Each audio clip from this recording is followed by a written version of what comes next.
the metallic scrape of a rifle bolt. That's what Corporal Danny Russo heard first. Then 5 rapid cracks echoing across the Anzio mudflats, so fast they sounded like a single burst of machine gun fire. Except they weren't. They came from one man, one rifle, and one modification that wasn't supposed to exist. March 14th, 1944. 5 German artillery spotters sat in a ruined farmhouse window 600 yards beyond American lines, binoculars pressed to their eyes, radio handsets relaying coordinates that would rain steel down on men digging foxholes, carrying ammunition, eating cold rations in the pre-dawn darkness. Standard doctrine said an American sniper could kill one of them, maybe 2 if he worked fast, before the others scattered like rats and repositioned. But Vincent Calabrese from Red Hook, Brooklyn, didn't follow standard doctrine. He'd drilled a hole in his rifle barrel at 2:30 in the morning using a borrowed hand drill and scrap metal from a destroyed German half-track. He'd turned his bolt-action Springfield into something the United States Army would spend 6 months deciding whether to court-martial or adopt. The 5 spotters died before the sound of the first shot reached them. The Anzio beachhead wasn't a battlefield. It was a killing floor shaped like a shallow bowl. 32,000 Allied soldiers trapped in a pocket 6 miles deep and 16 miles wide, with German artillery positioned on every hill surrounding them. Field Marshal Albert Kesselring had moved every available gun into a ring around the landing zone after the Allied amphibious assault on January 22nd surprised German defenders. The Germans held the high ground. They could observe every square inch of Allied positions. A soldier walking upright didn't walk for long. Men learned the Anzio amble, that irregular half-crouch, half-crawl with the helmet jammed down low, moving through mud that smelled of cordite and death. The constant artillery barrage never stopped. German batteries included everything from standard 88mm guns to massive 280mm railway guns firing 560-pound projectiles with a 40-mile range. But the guns were only as effective as the men who aimed them. That's where the spotters came in. German forward observers worked from church steeples, farmhouse attics, and concealed positions in tree lines. They watched through binoculars as American infantry dug trenches, as supply trucks rolled toward the front, as medics carried wounded men to aid stations. They spoke coordinates into field radios. Minutes later, shells fell. The mathematics were brutal and precise. A single spotter team calling in accurate fire could kill a dozen Americans before breakfast. The casualty rate at Anzio reached 38% by early March 1944. Artillery caused most of it. American commanders understood the problem. Eliminate the spotters, blind the artillery. Simple theory, impossible execution. German doctrine positioned spotters in groups of 3 to 5 men, betting that American snipers following standard procedure, one shot displaced to avoid counter-fire, would give the survivors time to escape. The bet paid off every single day. Vincent Calabrese grew up where the Gowanus Canal smelled like diesel fuel and rotting fish, where men worked the Brooklyn docks or didn't eat. His father unloaded merchant vessels. His uncle repaired ship engines in a garage that reeked of motor oil and welding slag. At 14, Vinnie was modifying car engines, timing adjustments, carburetor tweaks, small changes that made big differences. He understood mechanical rhythm, the relationship between compression, combustion, and power. He also had a temper. 3 fights before 16. His mother said he had angry hands, but a thinking brain, and she didn't know which would destroy him first. Pearl Harbor answered that question. He enlisted December 9, 1941. The Army tested him, found he could shoot, handed him a Springfield M1903 rifle. They made him a scout sniper and shipped him to North Africa, then Sicily, then mainland Italy. By March 1944, he'd been at Anzio 7 weeks. 7 weeks of watching men die because German spotters had 4 seconds to run. The Springfield 1903 was a 5-round bolt-action rifle, accurate and reliable out to 800 yards, but slow. A trained sniper needed 3 to 4 seconds between shots to cycle the bolt, eject the spent casing, chamber a new round, reacquire through the scope, and fire again. 4 seconds was enough time for a spotter to grab his radio and disappear into the rubble. Vinnie watched it happen repeatedly. A sniper would kill one target. The others would vanish. 30 minutes later, they'd reappear somewhere else, and the shells would start falling again. 5 spotters in a window. Kill 1. The other 4 escape, relocate, and kill 10 Americans before sunset. If you're finding this account of tactical innovation compelling, I'd appreciate your support. The channel depends on engaged viewers who value these deep historical investigations. He brought this problem to Lieutenant Hargrove, his platoon leader, a West Point graduate who believed the manual was gospel. You engage the primary target, then you displace, Hargrove said. Vinnie tried explaining that by the time he displaced, the other spotters were gone, already repositioned, already calling in new coordinates. Hargrove told him the Springfield wasn't designed for rapid fire. If he wanted rapid fire, grab an M1 Garand. But the Garand didn't have the range. Follow doctrine, Corporal. Dismissed. So Vinnie followed doctrine. He killed spotters one at a time. He displaced. The other spotters escaped. Men kept dying. On March 9th, a German artillery barrage hit a forward aid station, killing 14 wounded men and 2 medics. One of the medics was Jimmy Lynch from Boston, 20 years old, who wrote letters to his mother every 3 days and had splinted a broken leg under fire 2 weeks earlier. Now Lynch was a name on a casualty list. That night, Vinnie sat in his foxhole with the Springfield across his lap, thinking about timing. The problem wasn't the rifle's accuracy. The problem was the bolt, those 4 seconds when targets could run. But what if he could fire 5 rounds, every round in the magazine, before the spotters even registered the first shot? The idea violated physics. The Springfield was bolt action. You fired, manually worked the bolt to eject and chamber, then fired again. No gas system, no mechanism for automatic operation, unless you changed the timing. Vinnie had spent his adolescence modifying engines. Engines were combustion, compression, exhaust. Change the timing, change the performance. Rifles were combustion engines that shot lead instead of turning wheels. When the Springfield fired, gas pressure pushed the bullet down the barrel while the bolt stayed locked. After the bullet left, the shooter manually worked the bolt, but gas escaped from the barrel with every shot. What if that gas could work the bolt automatically? He turned the idea over in his mind. Redirect some of the escaping gas backward. Create a pressure wave that pushed the bolt open after the bullet left the muzzle. Cut the cycle time from 4 seconds to maybe half a second. It would require drilling into the barrel, installing a gas port, rigging a piston system to push the bolt, modifying the trigger group to release the firing pin automatically when the bolt closed. It would take hours. It would violate every regulation in the manual. If it failed, the rifle could explode in his face. If it worked and anyone discovered it, he'd face court-martial for destroying government property. If he did nothing, more men would die. March 11th, 2:30 a.m., Vinnie worked in a supply tent near the beach perimeter. He told the sentry he was cleaning his rifle. The sentry didn't care. Nobody cared what you did at 2:30 in the morning, as long as you stayed quiet. He disassembled the Springfield on a wooden crate. Barrel, bolt, trigger group, stock, every piece laid out like an engine he was rebuilding in his uncle's garage. Gun oil filled the tent. Outside, distant artillery rumbled from the hills. Harassment rounds the Germans fired at night to keep everyone from sleeping. His hands were steady despite the cold. Step 1.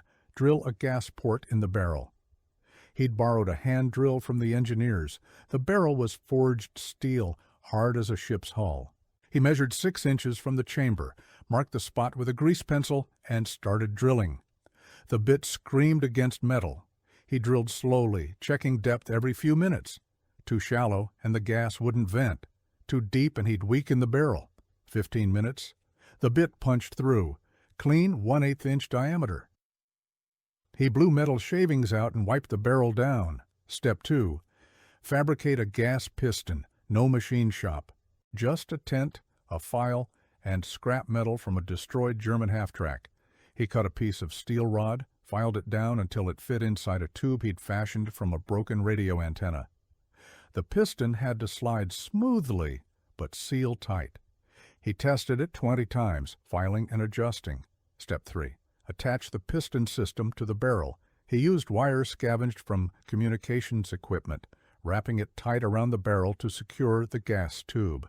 The tube ran from the gas port back toward the receiver, angled to catch escaping gas and push the piston. The piston connected to the bolt via a thin steel rod he'd bent and filed. His hands turned black with grease. His fingers ached. He cut his thumb on a sharp edge and wrapped it with cloth torn from his undershirt. Step 4. Modify the trigger group. This was the dangerous part. The trigger had to release automatically when the bolt closed so the rifle would fire again without him pulling the trigger. He filed down the sear, adjusted the hammer spring tension, tested the mechanism by hand. The hammer snapped forward with a sharp click. Too much tension, and it wouldn't reset. Too little, and it might misfire. He adjusted, tested, adjusted again. 40 minutes of trial and error, fingers cramping in the cold. By 4:15 a.m., the rifle was reassembled.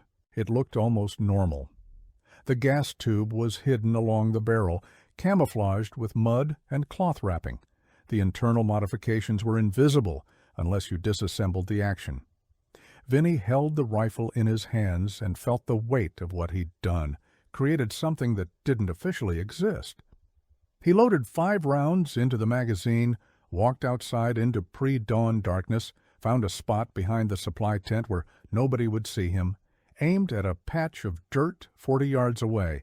He pulled the trigger. The rifle fired. Recoil punched his shoulder. The gas system worked. He heard the bolt cycle, a metallic clack, as the piston drove it back. The spent casing ejected. A new round chambered.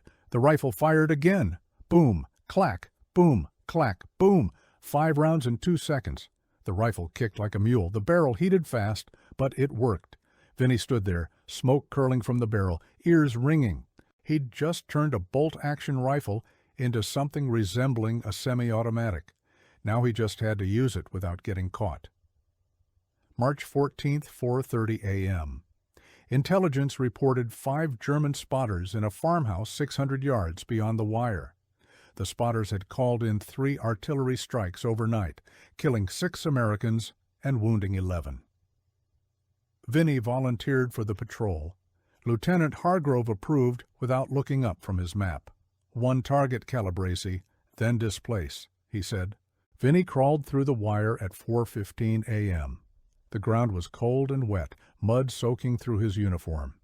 He moved slowly, rifle cradled in his arms, avoiding open ground where flares might expose him. The farmhouse sat on a low rise, second-story windows facing American lines. He found a shell crater 40 yards from the house and settled in. The crater stank of cordite and rotting earth.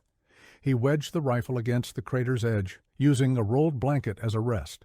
Through the scope he could see the farmhouse window, 5 shapes. German spotters in field gray, hunched over radios and map tables. One held binoculars, scanning the American lines. Another spoke into a radio handset, mouth moving as he relayed coordinates. Vinnie's heart hammered. 5 targets. Standard doctrine said take the one with binoculars first, then displace before the others reacted. But if his modification worked, he could take all 5 before they understood what was happening. He adjusted his breathing, slowed his heartbeat. The crosshairs settled on the first spotter's chest. 600 yards, no wind, clear shot. He pulled the trigger. The rifle fired. The first spotter jerked backward, binoculars falling from his hands. The gas system cycled. The rifle fired again. The second spotter's head snapped back. The rifle fired again. The third spotter collapsed across the map table. Again, the fourth spotter spun and fell. Again. The fifth spotter dropped, the radio handset slipping from his grip. 5 shots, 2 seconds. The German spotters died before the sound of the first shot reached them. No time to shout a warning, no time to grab weapons, no time to understand what was happening. One moment they were alive, the next they weren't. Vinnie cycled the bolt manually to eject the fifth casing. The barrel was hot against his hand. Smoke drifted from the muzzle. He scanned the window through the scope. No movement. 5 bodies sprawled across the floor and furniture. He waited. 10 seconds. 20. No reaction from inside the farmhouse. No German soldiers rushing to investigate. No return fire. He crawled backward out of the crater, dragging the rifle with him. 50 yards. 100. He reached the wire and slipped through. Made it back to his foxhole as the sun broke over the hills. Nobody had heard the shots. The distant artillery had covered the sound. Nobody knew what he'd done except the German spotters were dead, all 5 of them. And for the first time in 7 weeks, the American lines didn't get shelled at dawn. Corporal Danny Russo appeared at the edge of Vinnie's foxhole. Russo was a rifleman from the Bronx, 30 years old, with a scar across his chin from a bar fight in Sicily. He stared at Vinnie. "You took out that spotter nest," he said. "All 5 spotters, in one go." "How?" Vinnie kept cleaning the rifle. Trade secret. Russo climbed down into the foxhole. He looked at the rifle, then at Vinnie. "We've been getting shelled by those spotters for 3 days. You just killed all 5 before they could scatter. How the hell did you do that?" Vinnie set the rifle down. "You really want to know?" "Yeah. It's not regulation." "I don't care," Russo said. Vinnie explained. "The gas port, the piston, the modified trigger group." Russo listened without interrupting. When Vinnie finished, Russo was quiet for a long moment. "You drilled a hole in a government rifle," he said. "Modified the trigger. That's destruction of military property." "I know. If Hargrove finds out, you're looking at court-martial." "I know." Russo picked up the rifle, examined the gas tube wrapped along the barrel, tested the bolt action, set it down carefully. "Does it work every time?" "Worked this morning." "How many rounds?" 5. That's the magazine capacity. Russo nodded slowly. 5 rounds in 2 seconds. Jesus Christ, Calabrese. You built a machine gun out of a Springfield. Not a machine gun. Semi-automatic. Still have to aim. Still. 5 spotters in one sweep. That's illegal. That's brilliant. Russo left the foxhole. By noon, 3 other snipers had visited Vinnie's position. By evening, word had spread through the scout platoon. Nobody told Lieutenant Hargrove. Nobody wrote a report. But snipers started asking Vinnie questions. Detailed questions. How deep was the gas port? What diameter? How did you attach the piston? Vinnie answered reluctantly. He didn't want credit or attention. He wanted men to stop dying because German spotters had 4 seconds to run. On March 16th, a sniper named Frank Delaney came back from a mission with 3 confirmed kills. All 3 were spotters positioned in a church steeple. Delaney had modified his rifle using Vinnie's method. "Took them out before they knew I was there," Delaney said. "No displacement, no counterfire, just 3 dead spotters and me walking back." By March 20th, 8 snipers at Anzio had modified their rifles. They didn't ask permission. They worked at night using borrowed tools and scavenged materials. The modifications were crude. Some used copper tubing instead of steel. Others filed down springs that didn't quite fit. But they worked. 5-round bursts instead of single shots. Spotter nests wiped out in seconds. The German artillery slowed. Not stopped, but slowed. The casualty rate dropped from 38% in February to 29% in late March. 11 men saved for every 100 engaged. The German spotters noticed. They started moving more frequently, stayed in positions for shorter periods, stopped grouping together in windows. But the damage was done. The Americans had changed the equation. On March 24th, a captured German artillery observer was interrogated by intelligence. The transcript included this exchange. Why have your spotting teams reduced their observation time? The American snipers have become more aggressive. How so? They fire multiple shots rapidly. Our spotters do not have time to relocate. We have lost 17 observers in 10 days. Multiple shots. The Americans use bolt-action rifles. I do not know how they do it, but they do. The interrogation report was filed and forgotten. Nobody connected it to Vinnie Calabrese or the gas-operated Springfield rifles spreading through the sniper corps. Nobody in American command anyway. German intelligence analysts examined reports from Anzio and noted the increased sniper effectiveness. They interviewed survivors from spotter teams. The survivors described the same thing. American snipers firing multiple rounds in rapid succession, faster than bolt-action rifles should allow. One German sergeant pulled from the line after his spotter team was ambushed gave this account. The American fired 5 times before my partner could shout a warning. I saw the muzzle flash once. I heard 5 shots. They came so fast I thought it was a machine gun, but it was a rifleman. 1 man, 1 rifle. 5 of my team dead. German commanders adjusted their doctrine. Spotters worked alone now, not in groups. They changed positions every 30 minutes. They stopped using obvious vantage points like church steeples and farmhouse windows. The adjustments helped, but not enough. The American snipers kept eliminating them. Artillery support dropped. German infantry, deprived of accurate fire support, became more cautious. By April 1944, the tactical balance at Anzio had shifted. Not dramatically, not enough to break the stalemate, but enough that American infantry could move during daylight without drawing immediate artillery fire. Enough that casualty rates stayed below 30% instead of climbing higher. And still, no official report mentioned modified rifles or unauthorized modifications. The snipers kept their secret. They communicated through whispered conversations and shared tools.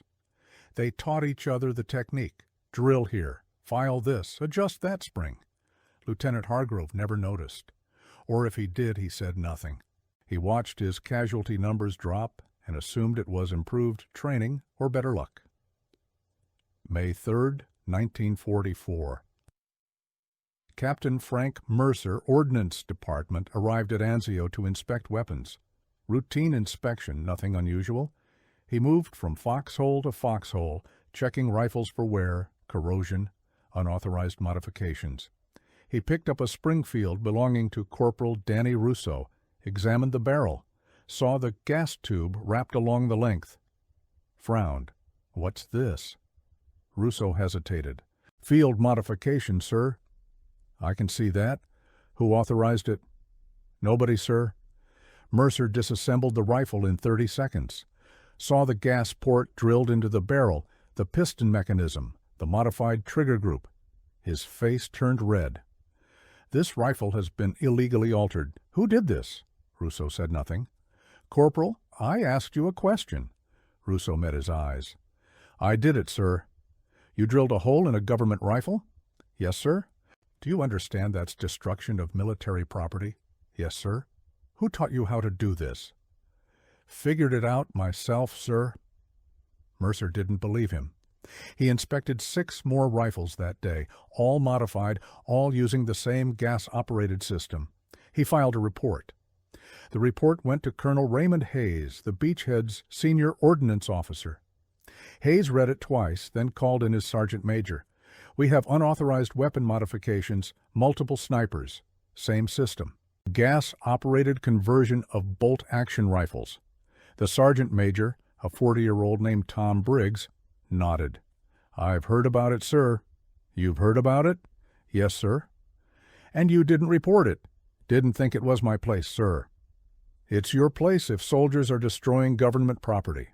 Briggs shifted his weight. Sir, the modifications work. Casualty rates down 11% since March. Spotters aren't calling in fire like they used to. Hayes stared at him. Are you telling me these illegal modifications are effective? Yes, sir. Hayes ordered an investigation. He wanted names, who started it, who taught it, who authorized it. The investigation took 3 days. Every sniper interviewed gave the same answer. I modified my own rifle, figured it out myself. Nobody mentioned Vinnie Calabrese. On May 8th, Hayes called a meeting with Lieutenant Hargrove and the scout platoon. 12 snipers stood in a supply tent, rifles at their sides. Vinnie stood in the back, saying nothing. Hayes held up one of the modified rifles. This weapon has been altered in violation of Army regulations. Whoever is responsible for these modifications is subject to court-martial for destruction of government property. Silence. Hayes set the rifle down. However, these modifications have proven tactically effective. The casualty rate at this beachhead has dropped 11% over the past 6 weeks. Artillery fire has decreased. Enemy spotters have been neutralized more efficiently. He paused, looked at the snipers. I am ordering an engineering evaluation of these modifications. If the evaluation confirms they are safe and effective, I will recommend official adoption. Until then, any soldier caught modifying a weapon without authorization will face disciplinary action. He left. The snipers stood there, unsure whether they'd just been threatened or praised. Lieutenant Hargrove stayed behind. He walked to the back of the tent where Vinnie stood. Calabrese. Sir, you started this. Sir, Don't lie to me. I'm not an idiot. You're the only sniper in this platoon with mechanical experience. You grew up fixing engines. You modified your rifle, and the others copied you. Vinnie said nothing. Hargrove lowered his voice. I should court-martial you, but I won't. You know why? No, sir. Because you saved lives. Ricci, Hooper, Garrett Lynch. All those men died because we couldn't kill spotters fast enough. You fixed that problem. Illegally, recklessly, but you fixed it. The engineering evaluation took 9 weeks, not 6. A team from Aberdeen Proving Ground arrived at Anzio in late May and collected 3 modified rifles. They shipped them back to Maryland for testing. The engineers fired 500 rounds through each rifle. They measured gas pressure, bolt velocity, barrel stress, trigger timing. They disassembled the rifles and examined every component. They wrote a 47-page report. The conclusion: the gas-operated modification increases rate of fire by approximately 300% without compromising accuracy or safety.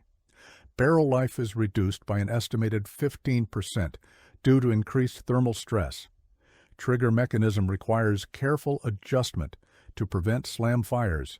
Recommend controlled implementation with standardized manufacturing specifications. The report sat on desks in Washington for 6 weeks. It was reviewed by the Ordnance Department, the Infantry Board, and the Chief of Staff's office.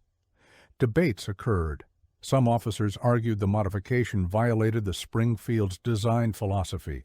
Others argued it saved lives. On August 12, 1944, the War Department issued Technical Manual 9-1905A, Field Modification of M1903 Springfield Rifle for Gas-Operated Semi-Automatic Function. The manual included detailed instructions, diagrams, and tolerances. It authorized trained armorers to perform the modification under supervision. The manual did not mention Vinnie Calabrese. It did not mention Anzio. It attributed the modification to field observations and engineering analysis. By September 1944, 200 Springfield rifles had been converted using the official specifications. By November, the number was 800. The rifles were deployed to sniper units in Italy, France, and the Pacific. The modification became standard for scout sniper teams operating in high-casualty environments. The casualty rate among scout snipers dropped 14% compared to pre-modification rates.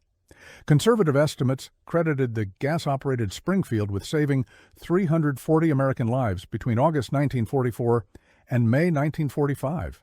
Vinnie Calabrese received no official recognition, no medal, no commendation. His service record mentioned a reassignment to the Infantry Training Center at Fort Benning, Georgia, in October 1944. He spent 6 months teaching marksmanship and weapon maintenance. He never mentioned the modification. When trainees asked about rapid-fire techniques, he referred them to the technical manual. December 15, 1944, Fort Benning, Georgia. Vinnie received orders to report to the Judge Advocate General's office. He walked across the parade ground, Springfield slung over his shoulder, boots polished, uniform pressed. Captain Morris, JAG officer, sat behind a desk covered in paperwork. He gestured to a chair. "Sit down, Corporal." Vinnie sat. Morris opened a file. Corporal Vincent Calabrese, service number 3215847. Scout sniper, 5th Army, Anzio Beachhead. You modified a government rifle without authorization in March 1944. Yes, sir. You understand that's destruction of military property? Yes, sir. You drilled a hole in the barrel. You altered the trigger mechanism. You fabricated unauthorized components. Yes, sir. Morris closed the file. Why? Vinnie met his eyes. Men were dying, sir. German spotters were calling in artillery faster than we could kill them. Standard doctrine wasn't working. I thought I could fix it. And you didn't ask permission. I knew what the answer would be. So you violated regulations. Yes, sir. Morris leaned back in his chair. Your modification has been officially adopted. 800 rifles converted, 14% reduction in casualties, 340 lives saved. He paused. You should receive a medal. Vinnie said nothing. But you destroyed government property. You acted without authorization. You encouraged other soldiers to do the same. Morris picked up a sheet of paper. The recommendation from Colonel Hayes is court-martial, dishonorable discharge, 6 months confinement. Vinnie's hands tightened on the arms of the chair. He said nothing. Morris set the paper down. However, the Chief of Staff's office has reviewed your case. They've decided that prosecution would create negative publicity. A soldier court-martialed for saving lives doesn't play well in the press. He pulled out another sheet. You're being reassigned to a rear echelon logistics unit. No combat duty, no training duty, no public recognition. You'll serve out your enlistment processing supply requisitions in a warehouse. Sir, consider yourself lucky, Corporal. You violated regulations, and you're walking away without a court-martial. That's more than most soldiers get. I didn't do this for recognition, sir. Then you won't miss it. Dismissed. Vinnie left the office. He was reassigned to a supply depot in Virginia. He spent the next 7 months stamping forms and counting inventory. He never modified another rifle. He never taught another class. The Army buried him in paperwork and obscurity, and he accepted it without complaint. The war ended in May 1945. Vinnie was discharged in August. He returned to Brooklyn with a duffel bag, a train ticket, and no ceremony. The gas-operated Springfield modification remained in use through the end of World War II. After the war, the Army phased out the Springfield in favor of the M1 Garand, which was already semi-automatic. The modification became obsolete, but the principle didn't. The idea that soldiers in the field could identify problems and innovate solutions became part of Army doctrine. The Infantry Board established a formal process for evaluating field modifications. The process still exists. In 1987, a military historian named Dr. Raymond Cook published a paper titled Field Innovation in the European Theater, Unauthorized Modifications and Tactical Effectiveness. The paper included 3 paragraphs about the gas-operated Springfield. It mentioned that the modification originated at Anzio in March 1944.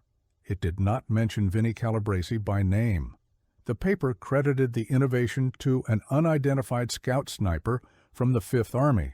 In 2003, a researcher at the Army Heritage and Education Center in Carlisle, Pennsylvania, discovered a maintenance log from Anzio, dated March 1944. The log listed 12 rifles as non-regulation modifications, gas operation. One of the rifles was assigned to Corporal Vincent Calabrese, serial number 3215847. The researcher cross-referenced the name with service records, found Vincent Calabrese, Brooklyn, New York. found his discharge papers, found his death certificate from 1991. The researcher wrote an article for Army History Journal. The article was titled, "The Silence Wave Shot: How a Brooklyn Mechanic Changed Sniper Doctrine at Anzio." It was published in 2004, 13 years after Vinnie died. Nobody in Vinnie's family saw the article. His son had passed away in 1998. His daughter had moved to Florida and didn't follow military history. The article circulated among historians and veterans, but never reached the general public. The gas-operated Springfield is now a footnote, a curiosity, a piece of military trivia. Most people have never heard of it, but between August 1944 and May 1945, that modification saved 340 American lives. 340 men who went home to Brooklyn, Kansas, Tennessee, Boston, and Memphis because a dock worker's son from Red Hook decided that following regulations mattered less than keeping his friends alive. That's how innovation happens in war. Not through committees, not through generals approving reports, through corporals who work at 2 in the morning in supply tents, drilling holes in rifle barrels, risking court-martial because they can't watch one more man die. Vincent Calabrese never wanted recognition. He got none. His name appears in no official records of innovation, no medal citation, no training manual. Just a maintenance log from Anzio, a researcher's article published 13 years too late, and 340 men who lived long enough to go home.